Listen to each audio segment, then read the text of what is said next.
All right, example 7. Comparing the graph of f to the graph of f prime. Okay, it says the f prime graph gives us insight into the behavior of the original function. For example, at x equals 1, the slope of y equals f of x appears to be almost negative 2. Therefore, on the y equals f prime graph, the value of x equals 1 is almost negative 2. Let's see if we can see that. All right, so when x is 1, right here, it says if you draw a tangent line, they approximate it to be negative 2. It's definitely going downhill here, right? So since it's going downhill, we have a negative value, and they put it at about negative 2. So right there, sorry, right there. All right, so there are several relationships between the two graphs that are particularly important to note. Okay, so we'll try. I'm going to try to do all of these in different colors. All right, the ones that stand out to me right away are the maximums and the mins. So on the original graph at negative 1, I have a max. Well, okay, look at this. So that point right there is f prime of negative 1 is 0.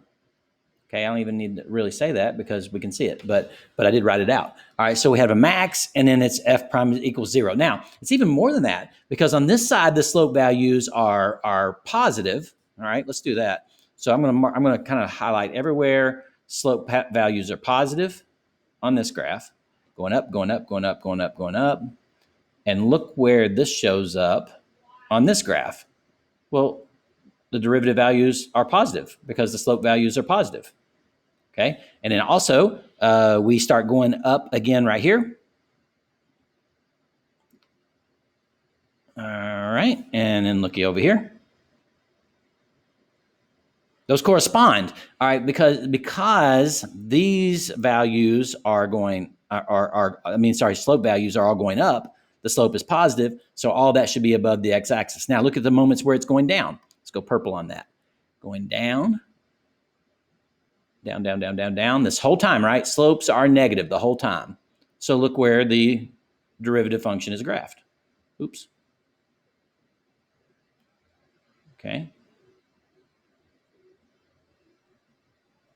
Okay. Now, since we talked about a maximum, let's switch to the minimum. Oh, here we go. Here we go.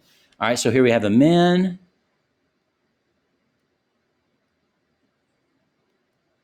And look right there at that minimum. F prime of where does it look like it's happening? 4. F prime of 4 is equal to 0.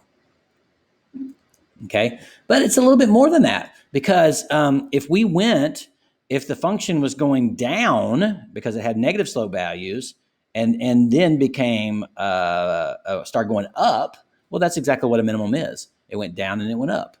So the slope values were negative and then positive.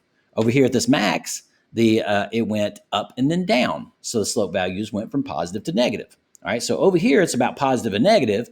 And over here, it then tells you behavior. All right. And then the zeros tell you behavior too. All right. What I'm curious to know, if anybody could say in class tomorrow, or at some point, we'll talk about it. Talk to me about an inflection point. Okay. Wondering if anybody can say something about that in our next class. All right. All right. That's it for 7.